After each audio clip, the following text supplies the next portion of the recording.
Welcome to the RVA Returners Podcast, your newest source for all things Final Fantasy TCG. Opus VI, the Limited is a lot of fun. There's just a lot of, again, like the self-sustaining packages. Opus V was garbage for Limited. Trash man. The trash man cometh. And speaking of cometh, boys, we are back. The RVA Returners are back for another episode. I am your host, Chris Adams. With me, as always, is Adam Lane. With us once again, I don't know what we owe the pleasure. We have Andrew Lane back with us. Man, welcome back. We've missed you. We've missed your smell, your musk. All right. Right, and then we've got two special guests here. We've got Matt Jordan, the often low-key member of the Returners, and we've got Chucky Russ, a.k.a. Cookie Kung, a.k.a. Curtis K. 2 weeks in a row. Now that's... What can I say? Important guy. The only thing that would make me happier is if somehow Jason crashed through the window and said that the Cavs were here. Yes. Cavs T-shirt time. T-shirt time. So so this episode we're going to talk about a few things, but we can't get started. We just can't dive right in without the news.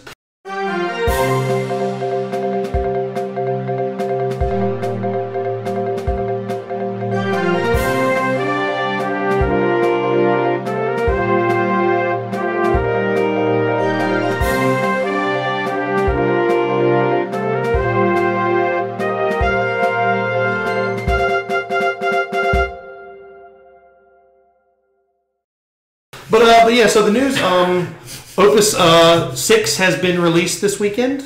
So, let's kind of dive right in. It is, now granted, while Opus VI has been released this weekend, the other part of the news is this is the first weekend, at least in the majority of places. I know some have happened in Florida. I think one or two has happened in the Midwest somewhere, and I think on the West Coast. So some have happened, but the majority are happening this weekend.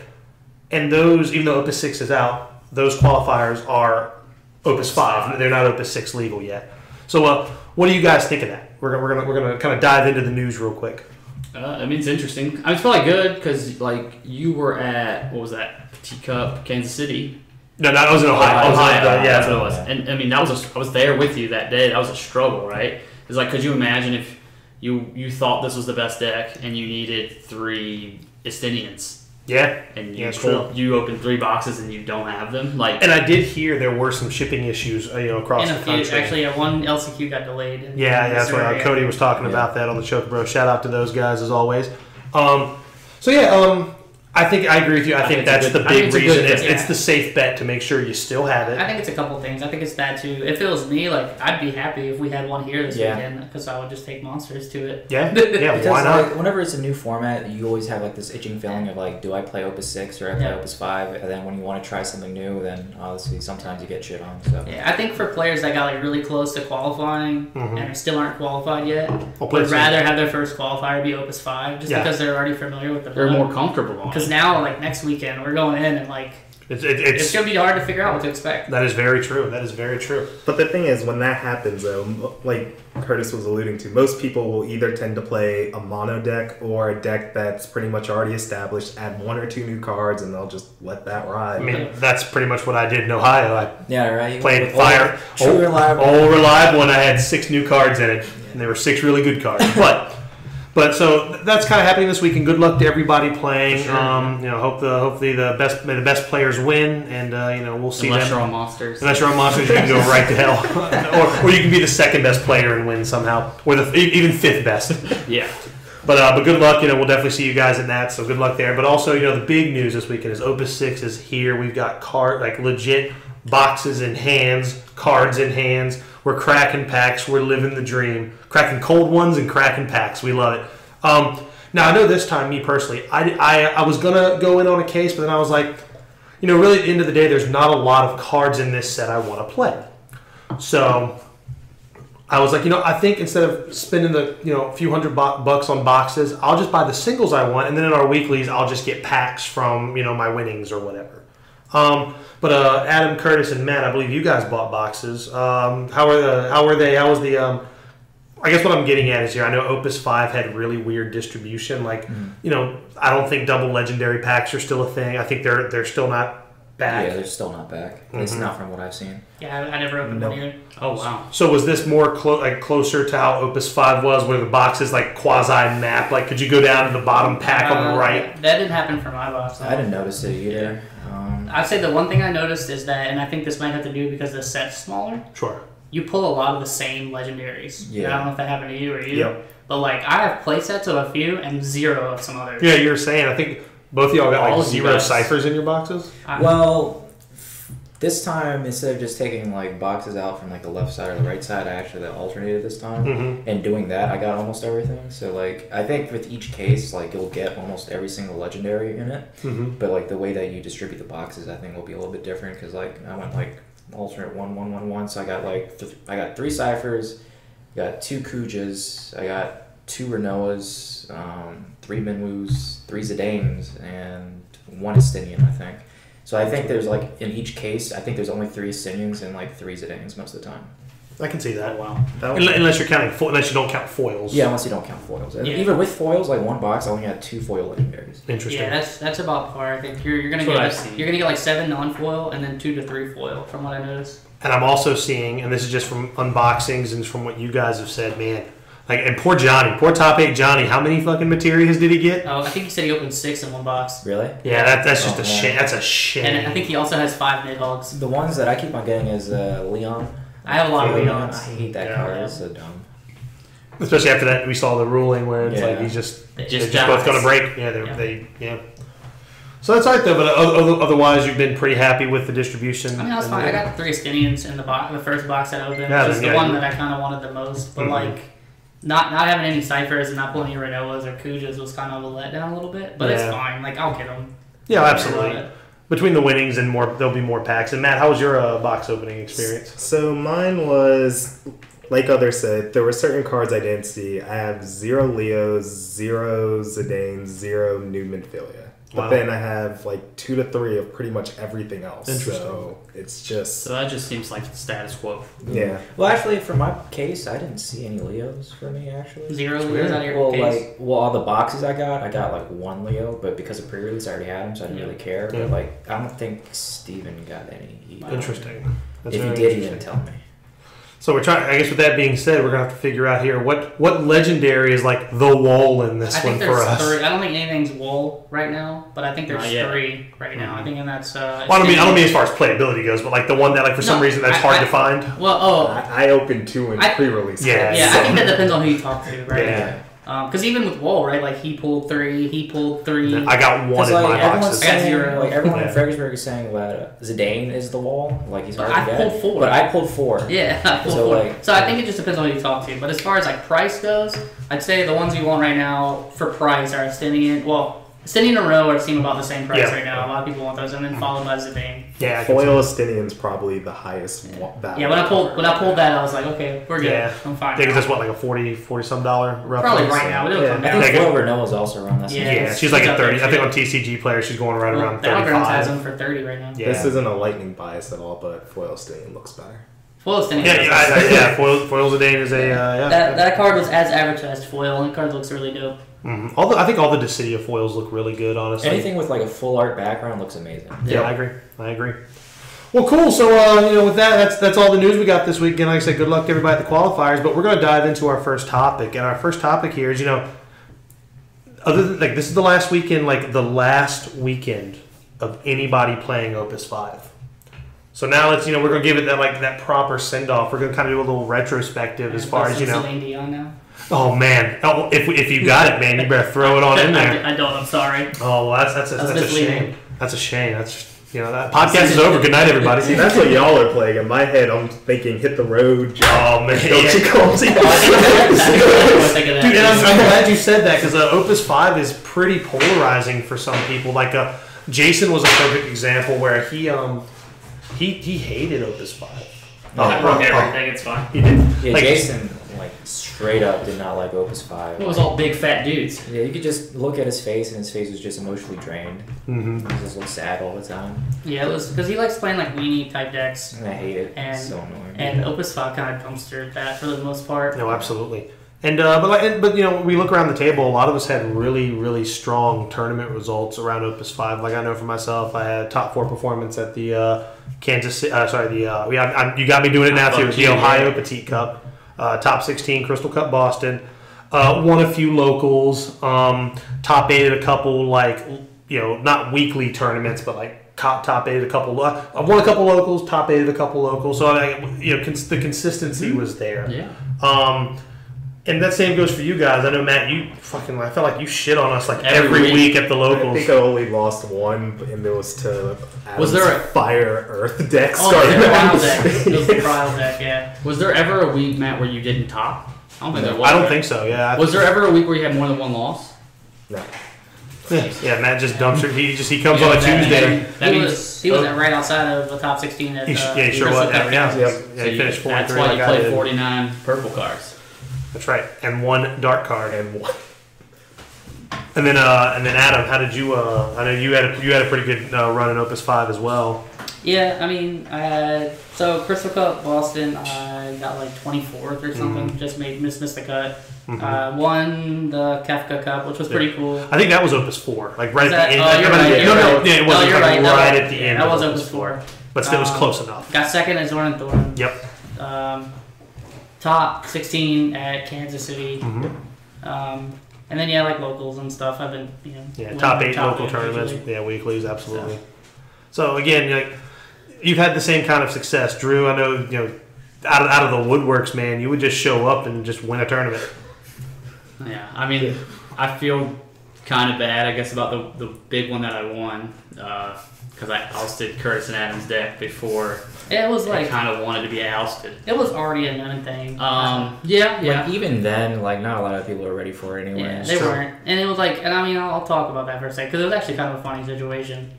I let you borrow it because you wanted to play Mono Lightning, and then that went horribly you wrong. did the old Adam's Audible like the day of the tournament. No. It worse than that. Me and Matt were playing before, and I was like, I need to practice this deck. I know it's good, but I don't know the lines, and I misplayed probably like 10 times. And I was like, I just can't do it. I'm not gonna play this. So, first thing that day, me and Chris are both on Mono Earth at that tournament, which was awful because we played that matchup is terrible. I'm sorry. I didn't know how good it was for me until I played it. Anytime when I was playing monsters, if I saw you drop like double Earth back up turn 1, as soon as I see like a Doga or like a 4-drop Earth, I'm like, all right, I already win. Yeah, it's like salivating. It's like they're like about to put a piece of meat in front of you because they're just dead. Like it's bad. You won, and then we always post our lists and stuff, and I wouldn't like deprive you of like posting a list and you won. So like that, even though we wanted to keep it secret or whatever, or mostly me at the time. And then the Break Zone makes a video about it, and I thought that was kind of funny. And I'm not, that means it's my deck. I even told you guys. I even told them in Kansas City because they apologized to me, and I was like, hey man, it's cool. Like, it was on FFTX. I'm glad you made a video. It was cool that we got to see our names on content. And like, you can only do so much but hide. You can't hide but so much. It wasn't like I made the archetype, right? Like it like Sam's played it, and it was like people in Japan and EU had played the deck. It wasn't like we just tweaked it. People still weren't ready for it, to be honest. Yeah, like again, the theme is still the same. And Curtis, you also did very well in Opus 5 too. Yeah, so Opus 5 was a good time for me, I guess. I don't know, the Evilist thing, top 8 of that. The surprise entry, Curtis came. Yeah, Curtis, the random drive down to Florida just to play. Is that a Rock Lee, Matt? Yeah. Is that Curtis? That's Curtis. A bunch of locals, and been pretty consistent doing that. And top 16 at the Crystal Cup we went to, which was Kansas. Yep. You're forgetting the most important one. Oh yeah, the cookie. The cake tournament. Thank you. That one, and then cookie. What the fuck is that? Pennsylvania. Well, the Pennsylvania tournament, the cash tournament they had. The winner also got a cookie cake. How pristine was that? I'll tell you right now. It was very pristine. It was very. It was a graduation cake. Yeah. They just scooped off. They just wiped off the graduation. It was so ratchet. Congrats, and then just like a red squid. It was great though. It was just funny. Like, dude, I made like the General MacArthur guarantee, man. We're not leaving without that cookie cake, and we did. Thank you. Yeah, we all top 8. We all top 8. Y'all played really well. I was undefeated coming out of Swiss, and then I had to play Colin. Yeah. Colin's a great player, man. My deck was drawn insane the whole day until that match, though. So That's a revenge for you. It happens. But yeah, Opus 5 was really good. Now, as far as, like, we had good results because I think the cards in this set were really, really good. Like, you had, like, real big power cards like Orphan. Orphan changed the game for Mono Ice. Yeah. I think the big one was Commandant. Commandant I think was the most. Well, I think Commandant was the most impactful card in the set. But as far as like each archetype, Ice got Thaumaturge and Orphan, Edward. Like Ice got really like powerful cards. Earth just got like all the goodies on the planet. Like they got Wall, they got Magnovius, they got a 5-drop Yang. What else did they get? Minor. Like the bird. Ingus. Star Sybil. Yeah, Star Sybil. Like they got. And that's why 3-color monsters is so good. Yeah. Because everyone plays those cards and you win. Exactly. And then Fire. Well, we'll just go ahead and skip right on over that but Fire did get Birdman, Lassizu, and Tella. I think Fire got good cards. But not to make Mono Fire just playable. Not 50 of them. Exactly. They don't have 50 playable cards. Godot's a good card. I think Godot is fucking pure I think that's actually gasoline. the most underrated card. That guy's insane. In Opus 5. Water. They saw Bismarck, Cloud of Darkness. They saw a couple backups, I believe. I'm trying to think of because I really didn't play any Water during Opus 5. They got Wrestler. New Porum was good. New Porum was really good. Schrodinger is really, really good. And then you're going to Wind. Well, it's about the same as 5. Similafina. You stole Adele. it. You stole an Adele, yes. And then obviously Lightning got Alua. Lightning got Zemus. Like. So there were a lot, like everything. Like there were some cards that took these existing archetypes and just put them over the top. And then like the big one, like you harped on in the beginning, Camelot. Camelot was probably the most impactful card in this set because he kind of introduced color fixing into the game, right? Like I mean, if you were running multiple colors, you almost just played it. Yeah, because he could get the backup that lets you do that, or if you really in a pinch, even though you really never did it, he literally should have just said. Search for chaos and put them in your hand. You could grab Emperor if you wanted to. Like you had options, and in fact, you could just play him for free with Star Sybil. He's searchable with Star Sybil. Like 11 is what got a ton of love in that set. So it changed a lot of archetypes, right? And it allowed for some really unique deck construction, and that gave rise to decks like 3-color monsters. Because in Opus 4. It was there. It was there at the end. That, like, Mono Water Monsters was kind of there, but, like, Schrodinger put that over the top. Porum put that over the top. But then, like, this Urianger Mill deck comes out of nowhere. And this thing's really good. This thing's really, really good. It was a Japanese deck. Oh, yeah. First. I wanted an event. That's another card that was, like, Urianger was insane to me. Actually, that's my favorite card from the set. Yeah.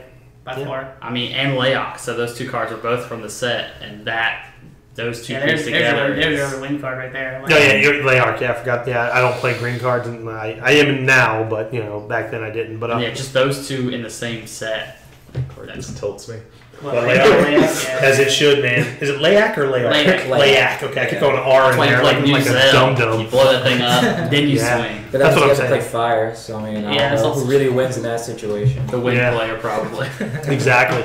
But you see, like Opus 5 really just... Because Opus 4, I thought, was very... I don't know. Like, pretty much it was like Final Fantasy 6 or bust, right? That's kind of how it felt for a while. Yeah, but even just with Opus 4, correct me if I'm wrong, I don't think there was too many, like, mono ice decks during that time. It was mostly, like, mixed. Near the end. But, like, during the main format, like, ice was still, like, a splash. It was Fire Ice. You saw a lot of that. Or Ice Earth. Ice Earth and things like that. Because I think with, like, Opus 5, like, what it really did for the colors that became, like, pure mono decks, like Mono Ice, Mono Lightning, and things like that, like, the new cards in that set gave it, like, new lines of play. So, like, Ice before was just, like, dull and freeze. And that's pretty much it. And then you get cards like Mateus, which lets you just kill something for free.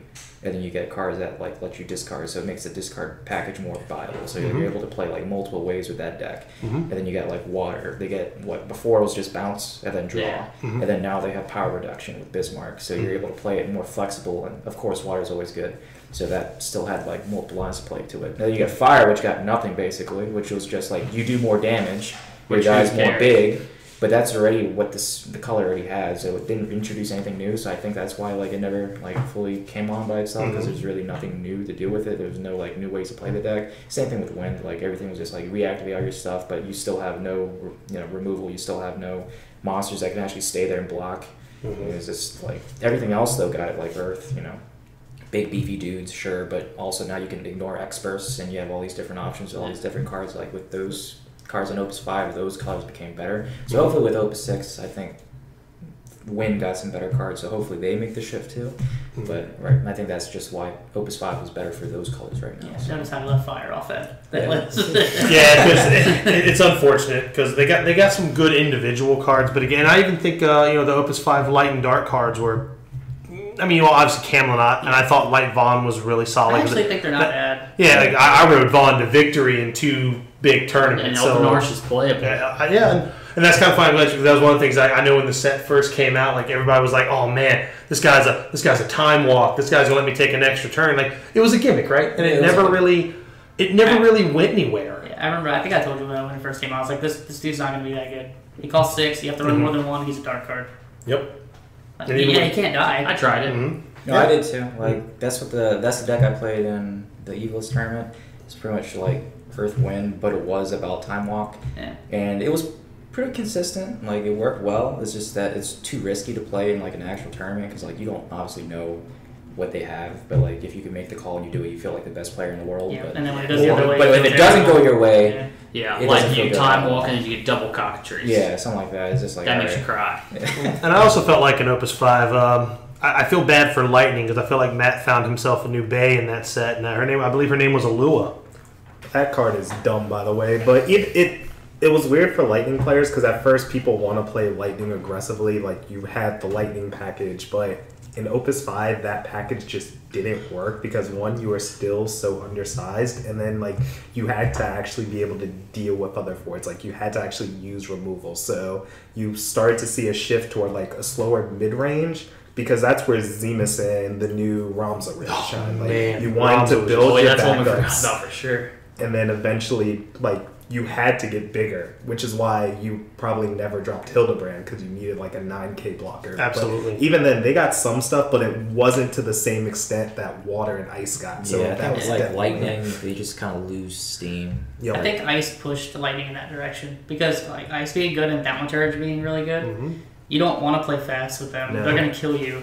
So that's why like Zemus, like now everybody's on like 3 Zemus because you just slam that guy and you're like, it's cool, I'm getting those cards back. Like and also too, you just like you're set up for that turn and you just windmill slam Robs on the table. You probably just win. You just straight up win. Yeah, as long as he's swinging that turn. Oh, and you know he is. You're not playing him if he's not. And also too, when Thaumaturge came out, it's more so like near the end of Opus, like middle to the end of Opus 5. People were like calling for like the Genesis ban because like Thaumaturge, that and like then Argath started coming back. So now you've got a multi-unit discard. Let me explain it because I feel like people misunderstand that. Okay, so if you ban Thaumaturge, right, and I mean this is like argument that people are saying. That's not going to mean people are just going to run 3 Argath and it's the same thing because it's not. It's not multi-card. It's not multi-card. Right, that's why Thaumaturge is the problem. It can't party attack with itself and become a 10K party attack.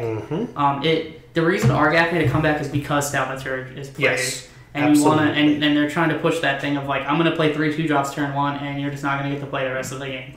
Yep. And if you play a forward and then my next draw happens to be a Genesis, you're dead. Yeah, so, Thaumaturge enabled Genesis to be like a turn 3 finisher. Yeah, and I'm not trying to say like Thaumaturge is not as broken as Genesis. Genesis not even like close, but Thaumaturge was the enabler. Yeah. Like if Genesis didn't exist, like you would play a forward on that board and be fine. Oh sure. But because Genesis exists, now you're like that forward is not as good of an option as like say 2 backups. Yep. And even then, you should probably still play 2 backups. But like at least if you had to play a forward, you don't feel bad because if you drop that forward in the next turn in Genesis, you're dead. Absolutely. You just basically lose. Absolutely.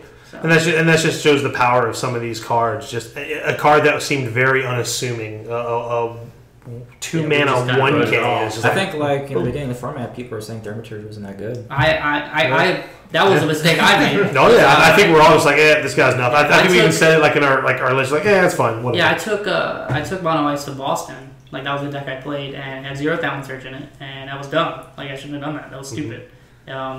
Because at the time I wasn't even running any 2 drops. It was like more just straight tempo discard. So it had Sarahs and shit in it, and it had like the top end with like Orphan, and I wasn't even running Citadel. I think I had one Citadel Stain in that build. Yep. And now, if you're not running like multiple Citadel Stains and 3 Thaumaturges, you're just playing it wrong. Yeah, you might as well just splash it or play it. I'll be when I'm wrong, I'll be the first person to admit I was super wrong about that card. That card's gross. Yeah.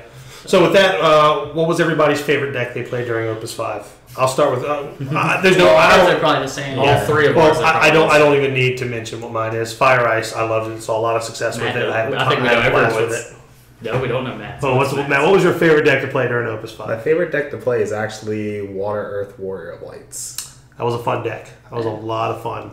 What do you mean? It wasn't the 48 EX burst deck that you and I played? Actually, that is the most fun deck to play. But yeah, that was cute. So, I mean, in tournament, like if I'm playing seriously, like it was definitely Monsters. Yeah, I played Fire Ice. I felt like I spent the entire meta like retooling that deck. Yeah. And it kind of ended in Kansas City, which was like the culmination, I guess, of like that deck. And it was pretty cool. Like I had a ton of fun playing it. Bouncing ideas off Curtis, Sam. Having team decks is a lot of fun. I mean, and trying to figure out like, what the best build of the deck is. Absolutely. Which was a lot of fun. But outside of that, like at a local or something, the Cryo deck was probably my favorite deck to play. It was just a bunch of shitty 2-drops with Cryo and Warmech and Star Megaleo. Dude, that deck was good. Fuck that. Anytime you can play back attack Star Megaleo. Well, it was the other one that was bad. Yeah, but you had the back attack one in there. That's all that matters. He's in the 50. Yeah, I'd say the same. In a competitive setting, Monsters was definitely what carried me through the meta. But for fun, the deck I'm always playing and will forever play is Twins. You had a lot of success with that deck too. Yeah, that deck was legit in Opus 5. Right when Opus 5 rolled out, you guys were in Ohio. We had to win a box at Battlegrounds. And I got second there, lost to Hunter. He was on mono ice, but I was running Elden Arch Twins, and like. I think the best setup for the Time Walk is just guaranteed damage. Yeah, because I know Sam was playing the twin deck at Florida too, and a lot of them were playing down there. It was pretty strong. The deck was fun. I did like it was a lot. It was funny. It was funny how I built it, and then like he played it, and then right after that, I saw. I'm not saying they like played it because we were playing it. I think they had like also were building it. It was just funny to see. I had a glaring misstep in mind. That Sam and then did not. Phoenix. They ran 3 Phoenixes. I ran 0. I think they also had Did you have Fasolia in yours? He had the build I had initially was like Ephemeral Summoner, Fasolia, Twins. I didn't have, and then he had Elder. They had Geese. I didn't have Geese. Yeah, just Geese. That was a good one too. Yeah, Geese was clean. Yeah, very clean. Think about that. All right, how about you, Curtis? Yeah, it's pretty much the same thing. Monsters is probably my favorite deck. I mean, deck is hard to play. And honestly, every other deck in the format kind of made me feel bored a little bit. Sure. I played like almost every single deck at locals, so like Mono Water or anything that topped any Crystal Cup, like I picked it up and played it to see how how it went. Didn't really enjoy any of them too much, but like with Monsters, like sure I'm not really playing the same game as them, but it's fun for me because I have to find out like what I have to do and like what works and make sure I don't screw myself over. It's kind of like one-player games are fun too. Yeah, it's like playing Sudoku. You're very relaxing. Sunday afternoon, just sitting there in your hammock. Yeah, sitting in my hammock with my newspaper, circling while my opponent's screaming in their head. Grasping their hair. Dinner's ready. Time to go inside. Delightful. But yeah, so Opus 5 was a lot of fun for some. I know some people hated it. Again, we bring it back at the top. We said Jason didn't really care for it. But I also think one of the big things, just kind of taking the cards out of the equation. Opus 5, like that meta was really big for our local scene. It really, it was boomtown. Yep. Yeah. It was Our scene blew boomtown. up. I mean, between like the end of Opus 4 to Opus 5, we went from like 6-man tournaments to like 16 to 20-man weeklies. Yeah, everyone here right now is probably the only people playing before Opus 5. Yeah, that's but true. I was only playing like a month before Opus 5. But you went to an Opus 4 tournament. That's what matters. A couple of them actually. You went to the Kefka Cup and to Charlotte. Yeah. So it was really good for us as a scene because like I think the card just overall the set was very easy to pick up and play. Mm-hmm. Like they were kind of just built-in archetypes. Like cool, it's like you tell a new player, get yourself 3 Walls, 3 Inguses, a couple Yangs. Here's the rest of the Earth cards. Now you can learn to play this game and also play at a very competitive level. Yeah. So like I felt like a lot of the new cards really were very beginner friendly. If that makes sense, what I'm saying. It was because it was a lot of like you play it and then it was already done and you just kept swinging with it and that was how it worked. Correct. This was like the intro of like the new sealed format, though, right? Oh, and also sealed in Opus V was like pretty bad, to be honest. Yeah. Just because Sealed in draft. Pretty bad is putting it nicely. Well, okay, not even just to say, even if you don't like the simplified sealed, just the way you drafted and had the cards you needed to win in sealed were just like super derpy and like not fun.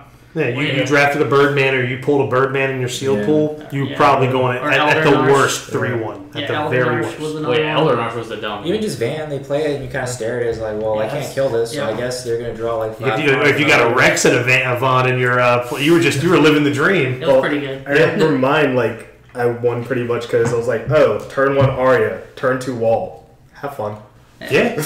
Or you're like Nathan Horn, you start dealing damage off your opponent's deck. That's how good the format is. It was so mind-numbingly bad. You got people doing stupid shit like that.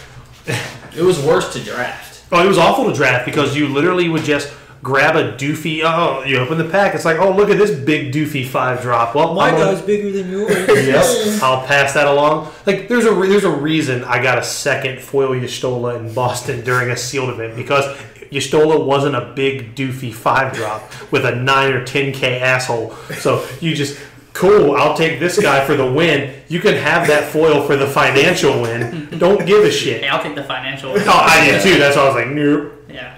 But like, so yeah, Opus V had a lot of highs. I think the highs were higher than any of the lows. I agree. In my opinion. So now that brings us. Unless anybody has any more thoughts about Opus V or. It sounds like some of us are ready to see it go. Yeah, I'm done with Opus 5. Like, let it die.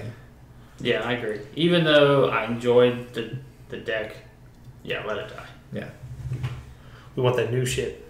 We want that new shit, boys and girls. There's no girls in here, but I mean, well, Dipper's around here, so Dipper's a boy anyway. Hey, we can do this. But so yeah, Opus 6. So we've had cards in hand for obviously it's been up on Octagon for a couple weeks. Mm-hmm.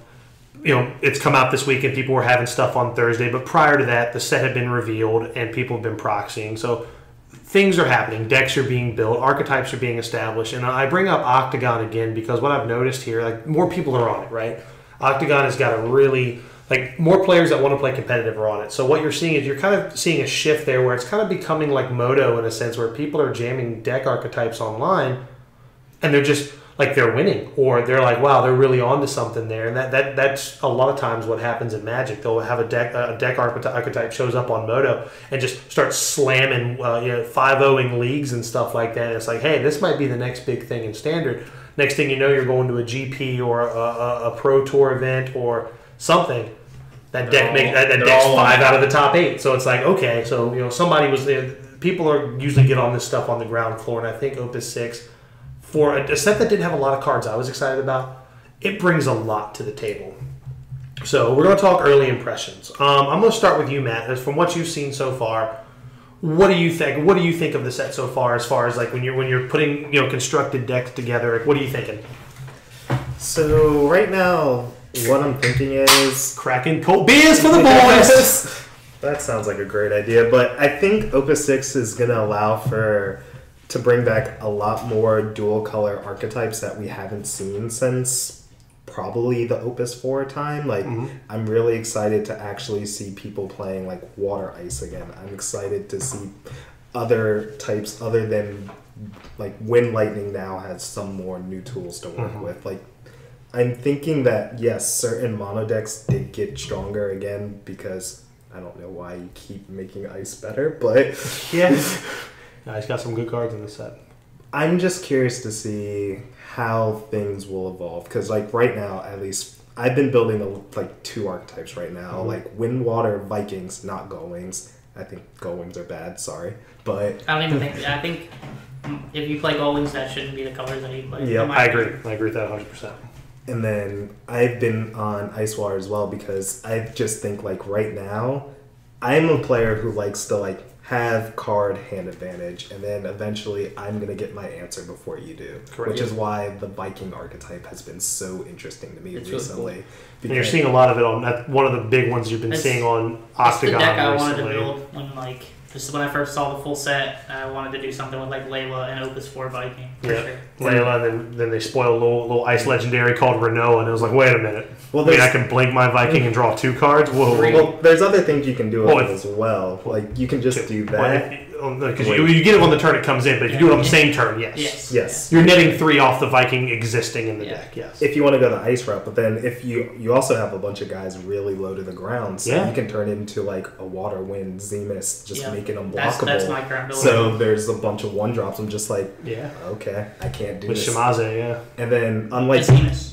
just Zemus and Zemus no. Yeah, that's true. Because you got Chocomog too. Yeah, Search it out. Chocomog, and then Spicillion. There's a bunch of ways to make that unblockable. And then even if you do kill my guys, unlike Chocobos where it's like, alright, I think I'm just dead now, I've drawn cards for you killing my things, so I eventually can stabilize it. Yeah, it's true. Yeah, you can just vomit your hand right back out. Yeah. Seems really good. What about you, Adam? What are your thoughts, initial early thoughts on Opus 6? Look, I mean, I think, and this might not be like what everybody thinks, I think the power level of the set overall is kind of low. It is. Compared to Opus 5, absolutely. Lower than the last one. However, I think that it will like shake things up a bit. But don't forget that archetypes that already existed will still be good. Sure. But I do think things like the Viking deck is really cool, and I think it has a lot of potential.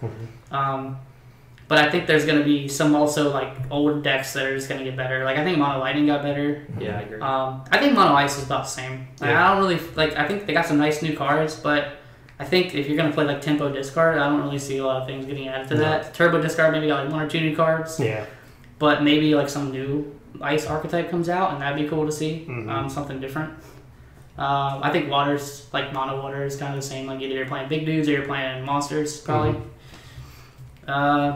Earth, like Mono Earth, I'm not really sure like what they really got. Nothing. Honestly. But maybe they didn't need to because they got a lot last set. Yeah, I mean... They got that backup that lets them get 2 Hecaton shares back. Yeah, they got Agito, but I think Agito shines in a different deck. I think for like Earth, though, like Earth itself probably didn't get much boost, but I think like Earth Wind got a big boost. Yeah, I think Wind is probably the big winner of the set, in my opinion. I think Wind got a lot of cool new stuff that could maybe do something with. I'm worried that they still need... I think Lightning was the big winner of this set, personally. Right now, I think Mono Wind's not good enough to be its own deck right now. Yeah. But they definitely... They're in the right direction. Lesaford is really interesting to me. I was just to say, I don't think any one color got like monocolor is the big winner, but I think there was a lot of cards like, and we talked about this on our reviews that like obviously push you in 2 element directions, which is a good thing. There's one that I'm thinking of that drives you in a 1 color direction. It's 50 purple cards. He swings every turn. He swings twice every turn. So I do think Mono Lightning is the strongest I think that's color of this set. I think so too. Right I think that's the same thing. Unless someone figures something else. I will say, just let you know, Matt has gone and I have gone. Neither one of us have talked about fire. Well, because I don't think anybody is, because it's unfortunate. It was like the funny thing was like the first few cards they showed off, I was really interested. I thought they were going to try to push this new archetype, and I don't feel like they pushed it hard. Well, they blew their wad, right? They gave us Furion right off the bat. Furion and then Burg Lady. Yeah, and then they gave us Guy, and it was like, wait a minute, we're going to get some good cards here. Get better?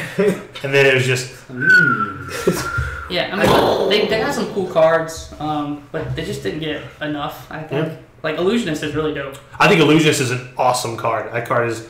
That's if there was any card that I was like... I said it could be risky, but which it still can be, but you're not... It's only risky if you're using it wrong. But the only card that really pushed Mono Fire in this set, like, or as he's trying to push it, is K-Tuna. Yeah. That's it. Yeah, and she cost 6. Furion I can play outside. Like, I can play that wherever I want. Yep. You know, he's still probably good. Yep, and chances are... If I'm running fire, I can jam that card in. And Guy's going wherever Furion goes, truth be told. Well, Guy just... Hey, where's Maria? There we go. 9K Brave. We're good. Yeah, exactly. Yeah. So, yeah, I mean... So what do you think, Drew? Like, what, as far as, what you've seen so far, I know you've kind of been up and down. Yeah, I mean, it's like Adam said, I don't think there's anything that's, like, game-breaking in this set, maybe except for maybe Asthenian. I'm not a huge Mono Ice fan, but I've been trying a lot of Ice X stuff. Sure. And I think Ice Splash seems kind of fun with a lot of the new stuff. I think that's where their new stuff shines, honestly. I think Renoa does better in an Ice X deck as opposed to an Ice by itself deck. Yeah. I think, honestly, not to cut you off, but I think, like, the best Ice card, I think the best card they got was Kurasame. I think he was the best card that like, Mono Ice got, because that the card's a mirror breaker. What's better than a than a 10K Sid All Stain? An 11K Sid All Stain. You know what I mean? Like I think that's for the existing archetype. I could see that being put into there. Mm-hmm. But continue. Yeah, I mean that's the big thing for me. I was testing a lot on Octagon, playing Ice Wind is what I was playing, and that was pretty fun. Like blink, like renewing a Bart's after you swing out. It's kind of cool, and then you ready everything. I mean, stuff like that. Mm-hmm. But I mean, wind's like my favorite element, and like Curtis said, I still don't think it's very viable. Mono. The 7-drop backup is pretty cool. I don't remember his name. Lesserford. But like your best case scenario is like Bart's, I guess. Mm-hmm. And I mean, really, it doesn't really matter. I don't know. It could, but right now, no. There are cards that like. In this set that just beat decks from the last. Sure. And I think that's why you won't see our deck anymore. Because people will run three Ramas. Yeah, so there was a purple card that costs 3 that is just a... And that just destroys 2 Cobalt Droids. I mean, you really can't do anything about that. Yep. And I agree with everyone else that's gone. That Lightning is the best mono element right now, and Fire is still the worst. Yep. Curtis, what about you, man? Yeah, so I definitely think Lightning is the strongest monocolor in this set because obviously of Estinian. And correct me if I'm wrong, I don't think Estinian chooses when he breaks. He does not choose. He does not choose at all. He doesn't target. Yeah, so like Lightning has an out now as like Hamlinot and everything like that. Because I think with like mono Lightning in the past, like if that was there, like you literally just lose unless you have like Exodus or something. You had to have Exodus. Yeah, but now like you have more options. You're able to get around more locks and things like that. So mono Lightning definitely good.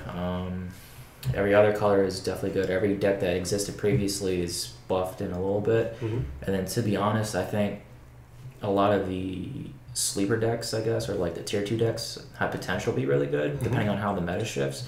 Because like if the format turns into like if mono ice for some reason doesn't become good because people keep on playing like Earth Wind, because I do think that deck is really consistent now, especially with like the Mools and things like that. Because like with Semilafina, well, not that Star Sybil, like when you search with that deck, if you already have a Shantota, you don't really want anything else. Like you don't really want another Semilafina, so you could just search another Moogle now and just search for any other card you want. So I think that deck's very consistent. If that ends up becoming good and beats like mono ice out, because like ice can't really do anything against like Dataluna and like a Cactuar or something like that. If that's the case, then like standard units becomes really good because Paladin's really good. I did some testing already. Like Earth Wind can't beat that setup because like they can't do anything. Like because you got a Ranger, you got Y'shtola, you got Paladin, and they're big, really big. So like all they can do is like Shantota, but then you just slap them. Oh yeah, exactly. If you got Y'shtola, So like I think depending on like what becomes the top deck in the format, you're gonna see like a whole bunch of like new decks come up like you never thought were good, but then they'll end up becoming tier 1. So I think it's gonna be like a big, tug of war between like a lot of different. I agree with that. Like a lot of people are super hyped right now about like 2-drops and stuff, and you got Thaumaturge and like Ice players still playing Thaumaturge, Argaf, all that stuff. And I mean that makes room for like Shadow Lord. That makes Zell better if you're playing Fire, because like they're gonna kill actual things. And so I mean I think a tug of war is probably like the best way to put it. Like I think depending on what's gonna be good, that could bring other things in and out.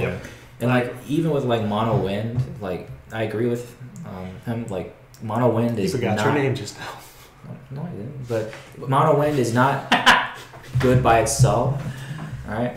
But like mono wind is good by itself depending on what is good in the format. Because like before, like Opus 4 with like mono lightning becoming like the top deck, people started playing like what's that one? Check the 5 Kanasena. Like when you have like that format, no one's playing summons.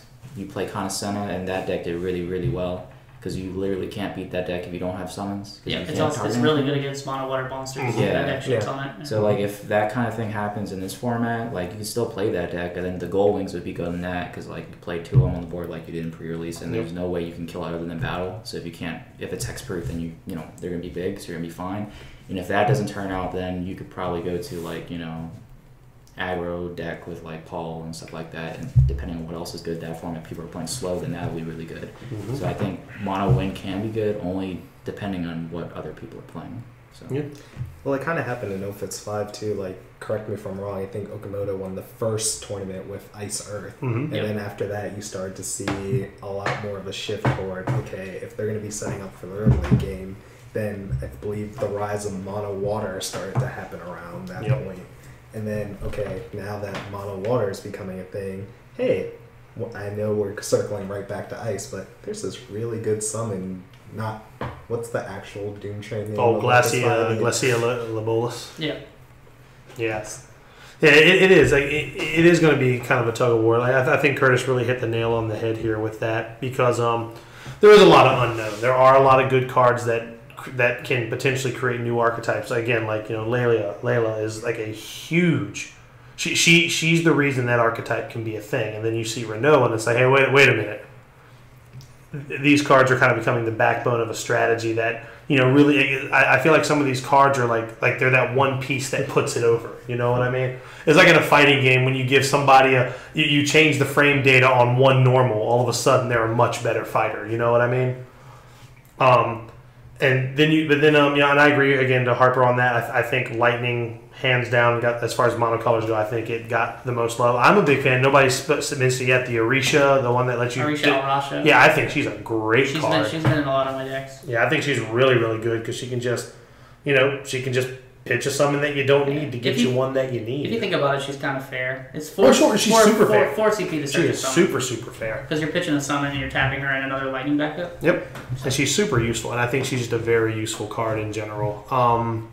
But yeah, like that's kind of our impressions on things. I'm not going to sit here and repeat the same things all these guys say because I think we're not the only ones kind of thinking that as well. I think the thing we're really excited to do now is just really start testing. That's kind of what we're doing today. We're all just sitting here around the table. We got like deck boxes and cards and piles around us, beer cans and pizza boxes. So we're really digging in today. Now, as far as fun brews, the deck I really want to make, and I think it's not. I don't want to say it's not viable. It's just super fragile. I would really love to see like an all-in like Sabin Shock Trooper deck. Because I feel like that deck would just be when it hits you're just fucked, right? Like 3 of those out, they can all swing. You just windmill slam Parvir on the table. You're like your board's gone, son. You better have removal for it, or you're just out. You're out of here. But that deck, I don't think it's something I would take to a weekly. That's never something I would take to like a tournament or anything like that. I also really want to play Cypher in the Goon Squad, man. I like those cards. Do I think Cypher's like super awesome? The card, do I think it's really, really good? No. Do I think it's good? Yes. I think he's fine. I really want to play something around that, which I have that build. We're going to play around with it today. But Matt, what do you think? Fun Brews. What are you talking? All right. Talk to me. The Fun Brew. I've always loved this card since Opus 1, and I want to make it work so badly, but it's just always been too slow. Is Ultimisia. Like, I love the concept of like being able to keep things dull, and then like I know Adam talked about earlier, Adia being able to bring in Adia. I'm gonna use Adia to bring in Ultimisia. So she's also a witch, yeah. I want to try to make some type of water lighting or even a 3-color deck work around that engine. So that'll probably even with like Semblance of the Witch would be good. You play it and just like freeze through things. Yep. So. Yeah. And you can run the other cipher from Opus 6 to search up said witch. Yep. There it is. The tools are there. Adam, what are you thinking, man? Fun Brew. I think the Viking one was my one, I think. Like, that's the one I'm more... Or either that or some type of fire build. Like, I'm trying to build... Even though I don't think it's, like, great, like, the big fire stuff where, like...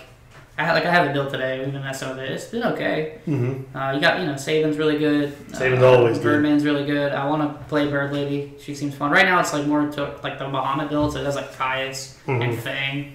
And I'm even running Shitty Bahamut just because I can get it out of my deck and discard it with Caius. Yeah. So, yeah, it's been okay, though. It's been pretty fun. Yeah. How about you, Drew? I've been playing... The brew I've been playing on Octagon for fun is the Rebels deck. Sure. Which, I haven't played it a little bit. I think it's really fun. I think Leon's really bad. I thought he would be good, but... Like, you think he's good, but you just... I don't know. It's too much for, like, a 1-drop. Yeah, and then people played Paul. People played Maria. So, like, if those cards are popular, then the card's just bad. But the other ones are like super fun. I wasn't playing Ford Maria. I haven't played her much, but like the other ones, Furion Guy, like those two are I think amazing. Furion, Guy, and Maria are probably like the big three. Like, they're the backbone of that archetype, right? Like they're the ones that are going to really make the deck work. But again, I just feel like it's super fragile, and I'm a little bummed, and I think this is a huge oversight in Opus 6. They didn't get a searcher. Yeah. Nope. I think that's.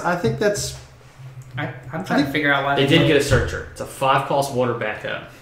yeah, 4 in the 7th. Yes. Well, everybody got a searcher. I'm trying to figure Well, out. they do have a searcher. It's just not searching for the card you want. They got Sid too. So Yeah, He was- that card is Really? insane. Yeah, I actually like that card a lot. I think it's the best. I think that's like one of the best heroes in the set. Yeah, I agree. He taps for 2 mana. Yeah, and he 6 also times. but he also fuels Furion. You just get a bullshit evoker and then break play it to and break it, Furion. you Yeah, do it that I think way that's too. the big thing. He just shovels coal into the train there. He also kind of does what like Cam did at the end of, and he just fixes everything. Yeah. So like, Because if you're playing, fire or wind, earth, whatever, I'll just get this earth evoker and or like in play it Matt's next case, turn. like if you want to play something with 3 colors, throw them in there. You play a few evokers or summoners, and you can just You're search them fixed. right out. Yep. Feels good. Yeah, you're going to say something, Adam? I don't remember what I was going to say. That happens. old age. Yeah. Yeah, it'll happen. But I think there's a lot to explore. There's a lot to unpack, and I really, really hope that I felt like even with 5, there was still stuff that could have been unpacked that we never really got to because 6 was just on the horizon so quickly. And I think Opus 7 is also I was going to gonna be say, that's kind of gonna the happen same again. way. But Yeah, I kind of hope they slow down a little bit. yeah, I want to kind of bask in this Opus 6 meta for a while because I think there's a lot of really neat stuff to do here. I agree with Curtis that like new decks could just emerge out of the blue if certain older archetypes become better as old ones kind of shift out as well. But that's kind of the segue into our final segment here. We're gonna play a little game of Swami Says. We're gonna make some bold predictions, like real bold predictions.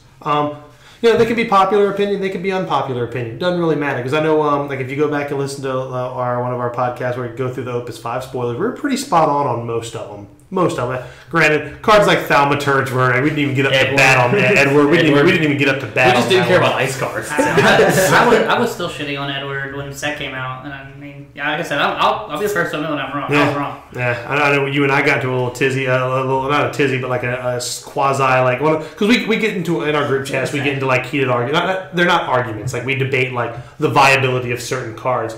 And I was think like, it's a good thing. right? It is. It helps see all sides. But I was like, mark my words, Harley, you're going to start seeing Harley in mono ice decks. I was wrong. And he was like, nah, man, you're wrong. And I was like, I was like, why would I want to play another backup to make this backup cheaper? And this backup's already 3, and you only need to discard a card. I could play these things that have bodies that cost 2. mm-hmm. But I was wrong as shit. but we have those conversations. Like we talk about like I've eaten crow on so many cards before because like you try to look for the silver lining, right? But so I told you all that to tell you this. My bold prediction for this one is I don't think Renoa is going to be as impactful as people think she's going to be. I like the card. I like the card a lot, and I want to be wrong on this one, but I feel like yes, you can do worse than playing a blank 4-mana 7K. Because if she tried to blink something, they could just remove it in response or do something to it. I think she has a lot of really neat and cheeky stuff she can do, but I don't think I feel like there's going to be times where you have the opportunity to play her, but it's just not the right play, and it's never going to feel like the right play. That's why I say that. So could be wrong. I hope I'm wrong because I love that card a lot. Matt Jordan. Pains me to talk bad about a lightning card, but both common Cypher and the rare Cypher are better than the legendary Cypher. Hold on, don't buy that card until it's like $1. Because basically, basically when you want to play that card, like with Fujin Rajan, it's Wind Lightning. What do you do with Wind Lightning most of the time? You're dealing damage and then you're killing things. Cypher just reduces power. He doesn't actually really fit with what that deck wants to do. And then also it's just he has no built-in protection. Like the other 3-drops, if you're playing like Lightning, either are like a Lure or a Hildebrand that have some sort of staying power, or they make an immediate impact to like damage. Yeah. Onion Knight, Rigetia, like, or even people who still play Black Waltz. That and like with the, I keep on saying his name wrong, Hildebrand, right? Mm-hmm. Yeah. Like it's just a 2-card combo. Like Cypher is 3s. So like it's one extra card in the mix. And another element. Yeah, and exactly. Another element, which like all 3 together are good, but like until you get it, like it's kind of subpar with at least Hildebrand. If you just get him, if he dies, you can at least get him back. But like, and he's still just a 3, right? Yeah. So you just like play Seymour and kill him. Yeah. But I will say this in the defense of the goons: when you have all 3 out, Rajan does something pretty relevant too, which is nice. But again, you're dedicated. But the flip side there is you're dedicating more card space there. So I think that's why not to interrupt the flow, but that's why I'm playing it as that's a fun deck. I want to try it because I like Cypher's my favorite character in 8, and I want to play a deck around it. But I agree with you 100%. By the way. So I said I was going to do another one, but I thought of another one while we were talking. Mm-hmm. And I'm going to actually talk good about a lightning card that people are talking bad about. Mm-hmm. I think Kane is a good standard card. Yeah, I can see that too. Holy guacamole! That. And I'll tell you why. So right. That's what we need. I think Commandant's still going to see play, right? Mm-hmm. Which steals Kane's for free, right? Sure. But I think if you see Earth cards across the board from you or whatever, you just pitch Kane for mana. Yeah. And there's going to be a lot of matchups that don't play Kane, that don't play Emperor, and you slam that guy down. And even if they steal him with something else, you can still kill it and get it back. Yep. Commandant's the only really big problem. Because, like, if they play, say I drop, like, Kane early, and then you play Emperor to steal Kane, like, really early, I'll send your Emperor. You feel terrible, right? Like, that feels awful. It could be a bait. All right, I like that. You've now got 3 bodies on the field. Yep. Also, I think he benefits from the fact that Astinian's a great card. Yes. So now that Astinian's in decks, everybody's running King of Burmecia in their mono lightning deck. Yep. Now I have a 3 CP 9K that's 2 durable. And at work, like if I already have Astinian in my hand, I go get that guy. Yep. And then again, if I'm sitting across from Earth, now he's lightning CP. And I've developed a backup. I actually think he's a good card in Standard. Yep. I agree with that. I don't deny that one bit. How many copies would you play? 1. He's a great one up front of because King of Burmecia is essentially a second one. He's a 1 of in my current mono lightning deck. Yeah. Yeah, he's actually been really good. I mean, he's great. That play seems very interesting. Bait him into playing that dark forward to try to steal. Get the Chris Hu soundbite. Baited like a fish. The problem is, and this is why he's not like a 2 or 3 up, is like Commandant's still a very real card, and that card blows him up really bad. But not really, right? Because if they steal it, you have to and you have the Alcid Onion Knight ready. But you have 1 turn to blow Commandant. That's true. Or you have to Exodus him. Yeah. But then you're losing something there too. So yeah, they could just call 3. They're probably most of the time, if you're calling 3 on lightning, you're killing their board. Pretty much. So what about you, Drew? I think Opus 7 will be the last Opus in this format. So I think they're going to rotate out the first 2 after Opus 7 drops. Opus 7 or Opus 8? Oh, 8, yeah. So 7 will be the last one. So after Nats, we're losing Opus 1, Opus 2. That's my thought. Because either that or they just made the set strictly for sealed. That was my thought. Because you put the Invokers back in. From the last set, you got your Anthems on forwards. So you don't need to play Duke Lard and all. You got one on this one too. You got a few on this one. And then in the next set, they could just give it to the ones that don't have it, which I think is like Lightning's the only one, and that's it. Yeah. So they give them one, and then everyone has it on a 4 instead of on a backup. You have similar tools. Shantoto rotates out. That could be interesting. Alcid rotates out. They got the backup Alcid in this set. So I mean, which I still say was just an ass beater in sealed in this set. Yeah. So either they made the set strictly for sealed because you can qualify for sealed through sealed at Gen Con, or the next set is the last set and they're rotating something out. At least the first set. Yeah. Bold and spicy like the Doritos. Go ahead. So for me, I think Zidane is not going to be as good as people think he is. Because that and the turbo discard is just not going to be a thing. Because honestly, I think that deck is very one-dimensional. And as soon as you play something that's like over 7 or 8K, like it's very hard for him to come back. Also with Zidane, like on paper he's really good, but like once you're like mid game or anything like that, after they already have a 4, like if you never really want to trade with him. And even if you do, it's easy to play around. You just don't play any forwards, and they can look at your hand, which is good, but they're going to lose that if it's a bad trade. So like they're never really going to get any advantage out of it. So I just don't think Zidane's a great card, but I don't think it's going to be like as amazing as everyone's like saying it's going to be. I can see that. So we got that's a lot of bold stuff there, bold, spicy, and all the above, and everywhere in between. But yeah, I think that's probably where we're going to wrap up. We're going to get back to grinding and testing and getting ready for our qualifiers that are coming up next week. Now, granted, I have to miss the first one. I have domestic duties to tend to that day, but I get to pull double duty the following weekend because there's one on Saturday and Sunday. Yep. I believe we're going to Northern Virginia on Saturday and then down to the beach. And then we have some kind of sprinkled in through the surrounding states like Pennsylvania. Those are wave two. Yeah. After Gen Con. Sure. So we got. I don't feel too terrible about missing this first one. I don't have to think we have to worry about it. But I do think a not so bold prediction at all. I think all of the local qualifiers around here are going to be stacked.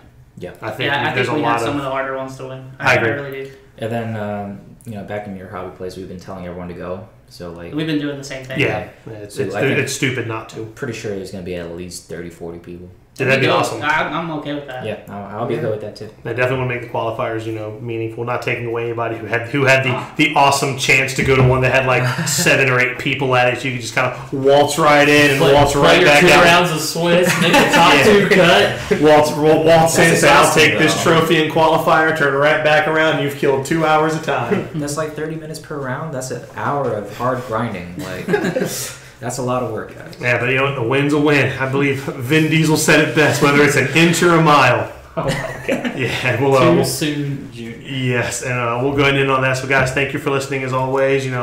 Like, follow, subscribe on all of our social media, the YouTubes, the Twitters, the Facey Space, everything, all the above. So, this is Chris Adams signing off. Say goodbye, everybody. Goodbye, everybody. Bye.